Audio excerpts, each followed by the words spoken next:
On today's video, I'm going to show you how to create a hand-drawn whiteboard animation in Canva. Kindly like this video and subscribe to the channel. It helps us more than you can imagine. Thank you. To do this, I have my video documents open here in the Canva editor, and we're going to go over to our apps on the side panel here, and we're going to search for Speed Paint. We'll click on this one that comes up, and you will see the Speed Paint opens up.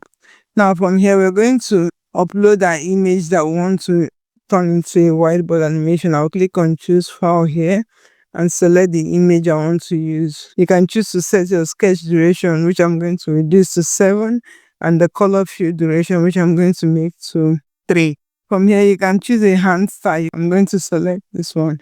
You can choose your sketch type. The background color is white for me. And the drawing order, I'm going to leave it as auto, sketch, noise reduction. I'm going to leave it as photo. Once you're happy with all these settings, you're going to click on animate image.